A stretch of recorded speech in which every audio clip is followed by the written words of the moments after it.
My extended family think I'm a monster for going no contact with my parents, am I wrong? I'm 18 male, my parents only bio kid. They wanted more but they couldn't have more. So when I was 6 they decided they were going to foster kids with the hope that some would become eligible for adoption in the future.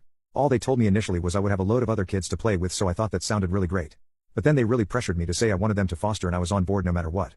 The change happened because they were assigned a case/social worker, not sure the difference really, and I would be interviewed alongside them.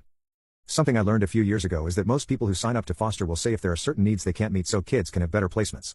My parents were open for any/all kids with all kinds of behavioral issues if needed. So not once did they think of me. Because my parents were open for any kids, we sometimes had really traumatized kids who were violent or some who were so angry at the world that they were violent. I was attacked a lot. I had kids punch and kick me, bite me, choke hold me, burn me and all kinds of things. My parents refused to get me a lock for my door, and when I made a makeshift door stop they took that away once they found it. Whenever I spoke negatively about the fostering experience my parents would tell me if I ruined it for those kids and them then I would be a selfish little and did I really think my life was worse than those kids who had been abused and so much worse. They said this even after one of the foster kids lost their and beat me hard enough leave bruises all over my face and body. It was summer so they could hide me until they went away. I had to walk on eggshells depending on who was in the house. There were times it wasn't as terrible and the kids were okay, but I struggled to want any of them around because of how crappy the experience as a whole was. And I was talked to every few months by the case/social worker, but my parents had me afraid to speak up. None of the kids they got were ever free for adoption, so they never adopted any of the kids they fostered.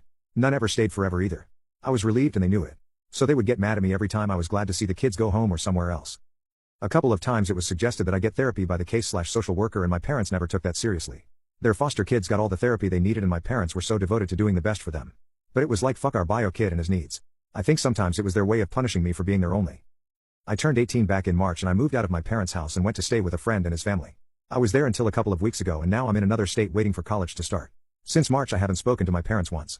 But a few times I spoke to extended family and they asked why I'm not talking to my parents. I told them I was no contact and they told me it was disgusting to turn my back on my parents. Some asked me why and I told them. But then it was like unilaterally decided that I'm a monster for holding my parents' kindness for other kids against them. I asked why they wanted me to have contact so bad if I'm a monster and they told me my parents are my parents and even if they made mistakes I need to forgive them and that I shouldn't be so quick to throw away my family. They even say it's my age and everyone young these days is so ready to throw away their whole entire family over every small thing. Ida?